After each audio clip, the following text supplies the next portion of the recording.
안녕하세요. 김종명의 건강보험 하나로입니다. 시민 여러분, 병원비 걱정이 크시죠? 가족 중에 누군가가 갑자기 큰 병이라도 걸리기라도 하면 눈앞이 캄캄해지실 겁니다. 그래서 이제 다들 실손의료보험, 암보험과 같은 민간의료보험에 많이 가입하고 계시는데요. 근데 어떠신가요? 민간의료보험 같은 사보험에 가입하고 나면 병원비 걱정은 좀 덜어지는 것 같은데요. 민간의료 보험료 부담이 적지 않으시죠? 또 의구심도 있을 거예요. 내가 가입한 민간의료보험으로 병원비 걱정 정말로 모두 해결될 수 있을까?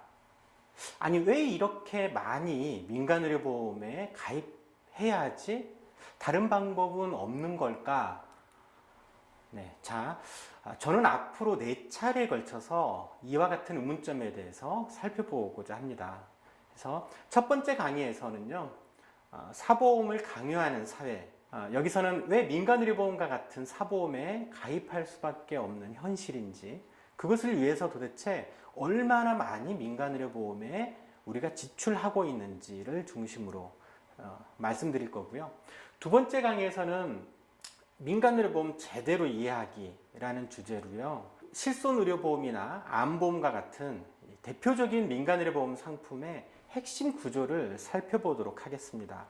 그것을 통해서 민간의료보험이 갖고 있는 근본적인 문제점이 무엇인지를 찾아보도록 할 거고요. 세 번째 강의에서는 국민건강보험과 민간의료보험을 다양한 각도에서 아주 구체적이고 정밀하게 비교해 드리겠습니다. 그리고 마지막 4번째 강의에서는요, 그럼 어떻게 하자는 건지, 대안은 무엇인지, 그리고 대안으로 제시된 사보험 대신 건강보험 하나로 라는 정책은 무엇이고 어떻게 국민건강보험을 강화시킬 것인지에 대해서 말씀드리도록 하겠습니다. 자, 그러면 오늘 첫 번째 강의를 시작하겠습니다. 제목은 사보험을 강요하는 사회라는 주제입니다. 시민 여러분, 지난해 초 송파 세모녀의 비극을 기억하고 계시죠? 반지하에 새들어 살던 세모녀가 미안하다며 마지막 집세를 남기고 자살한 사건이죠. 많은 국민들이 가슴 아파했었고요. 이 사건은 우리 사회의 빈곤 문제가 얼마나 심각한 건지를 새삼 일깨워 주기도 했습니다. 우리 사회의 빈곤은 그 원인이 병원비 때문인 경우가 아주 많습니다. 송파 세모녀의 비극 역시 마찬가지였죠. 이 발단은 남편이 12년 전에 방광암으로 일찍 사망한 거에서 시작됐습니다. 지금은 예전보다 많이 나아지긴 했지만 당시에는 암 보장률이 절반도 채 되지 않았습니다. 그래서 암에 걸리면 가계 파탄되는 일이 비일비재했었죠. 남편의 암치료비로 아마도 많이 돈을 썼겠죠. 그리고 소득도 없어졌을 테니까 경제 형편은 더욱 나빠졌을 겁니다. 가장이었던 남편이 사망한 후에는 어머니가 식당에서 일하시면서 생계를 유지를 했죠. 하지만 어머니마저 다치시는 바람에 그만둘 수밖에 없었고 더 이상 생계를 유지하기가 어렵게 됩니다. 송파 세모녀의 두 딸은 이미 신용불량자였기에 아마 취업조차 쉽지 않았겠죠. 더욱이 큰 딸은 당뇨병을 앓고 있었지만 제대로 치료조차 받지 못하고 있었고요. 송파 세모녀가 선택할 수 있는 유일한 희망이라고 하는 것은 죽음에서 찾을 수밖에 없었던 거죠. 그런데 우리 사회는 이 송파 세모녀에게 아무런 도움의 손길조차 내밀지 못했습니다. 비단 송파 세모녀만의 얘기는 아닐 것입니다. 비슷한 사례들은 수도 없이 많습니다. 우리가 신문 사회면을 들여다보면 이와 비슷한 안타까운 사연들을 흔히 볼 수가 있죠. 병원비를 감당하지 못해서 전신마비된 20살 딸의 호흡기를 스스로 뗄 수밖에 없었던 사연이라든지, 병원비가 없어서 아픈 아내를 살해한 뒤에 본인도 자살을 선택했던 70대 노 부부의 이야기와 같이 병원비 때문에, 생활고 때문에 극단적인 선택을 할 수밖에 없는 사례들을 우리 사회 곳곳에서 찾아볼 수가 있습니다. 그들이 비단 비정한 사람들이었기에 그랬을까요? 아니라고 봅니다. 오히려 우리 사회가 그들을 비정하게 만들었던 측면이 있겠죠. 이런 극단적인 사례만은 아닐 겁니다. 지금 당장 우리 주변에 우리 가족, 우리 친척, 주위를 둘러보면 조금이라도 아프면 먼저 병원비 걱정을 할 수밖에 없죠. 그래서 아픈데도 안 아픈 척 숨기는 예가 적지 않지 않습니까? 송파 세모녀의 사례처럼 빈곤의 배경에는 질병이나 사고, 그로 인한 병원비 부담이 자리 잡고 있습니다. 흔히 질병은 실직, 이혼과 함께 우리 사회의 가계 파탄의 3대 주범으로 알려져 있죠. 우리 사회의 병원비 부담이 얼마나 큰지는 여러 통계를 통해서도 확인할 수 있는데요. 가계에서 직접 지출하는 보건의료비가 얼마나 되는지를 제가 분석한 적이 있었는데요. 2012년 자료를 이용해서 1인 가구는 제외하고요. 2인 가구 이상만을 대상으로 분석한 적이 있었는데 전체 가구의 18.5%가 연간 의료비로 300만 원 이상을 지출하고 있었습니다. 이를 가구 수로 환산하면요, 무려 240만 가구나 됩니다. 웬만한 대도시 두세 개에 해당이 되는 인구죠. 심지어 전체 가구의 한 1.3% 정도는 연간 보건의료비로 1,000만 원 이상을 지출하고 있었습니다. 가구 수로 따지면 1.3%는 약 17만 가구 정도가 됩니다. 역시 웬만한 중소도시 하나 이상의 인구에 해당이 되죠. 1년 동안에 1,000만 원 이상의 병원비를 지출한다? 이런 지출을 과연 감당할 수 있을까요? 1,000만 원 이상을 지출하는 가구가 1.3% 정도라고 하면 어떻게 보면 많지 않다라고 볼 수도 있겠는데요. 결코 그렇지 않습니다. 왜냐하면 이것은 단 1년 동안의 통계에 불과합니다. 우리가 1년만 사는 것은 아니죠. 10년, 20년, 30년, 노후까지 계속 살 겁니다.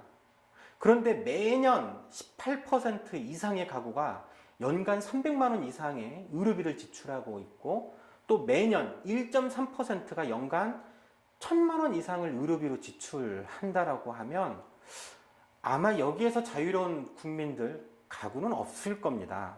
이렇게 병원비, 의료비 부담이 큰 이유가 무엇일까요? 네, 우리의 사회보장제도 중 하나인 국민건강보험이 제 역할을 하고 있지 못하기 때문입니다. 국민건강보험의 보장률, 의료비에 대한 보장률이 너무 낮기 때문인 거죠.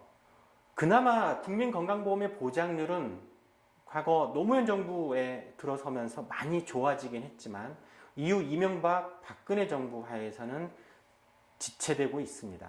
현재 대략 전체 병원비의 62% 정도를 건강보험이 보장해주고 있는 실정에 불과하죠. 더욱이 우리 건강보험 제도는요, 아주 희한하게도 병원비 부담이 클수록 보장률은 더 떨어지는 특성을 갖고 있습니다. 큰 병일수록 큰 병원에 갈 수밖에 없죠. 우리가 흔히 대학병원이라고 부르는 상급 종합병원이 있는데요. 문제는 이 상급 종합병원일수록 건강보험의 보장률이 떨어진다는 겁니다. 반면에 상대적으로 병원비 부담이 적은 외래진료나 동네의원, 약국 같은 보장률은 평균보다 더 상회합니다. 사실 이건 거꾸로 돼 있어야 되는 거죠. 제대로 된 건강보험이라고 하면 큰 병일수록 그리고 병원비 부담이 클수록 보장률이 더 높아야 할 것입니다. 이렇게 병원비 부담이 워낙 커서 중병이라도 걸리게 되면 가계 파탄의 가능성이 워낙 높기 때문에 많은 국민들은 어쩔 수 없이 사보험에 가입할 수밖에 없는 상황이죠. 암보험, 실손의료보험, 어린이보험과 같은 민간의료보험에 가입하지 않을 수가 없습니다. 국민건강보험의 보장률이 좋아지면 좋겠는데 그 기대는 아직 멀고 반면에 당장 병원비 걱정은 코앞에 닥친 현실이기 때문에 어쩔 수 없이 사보험에 가입할 수밖에 없는 거죠.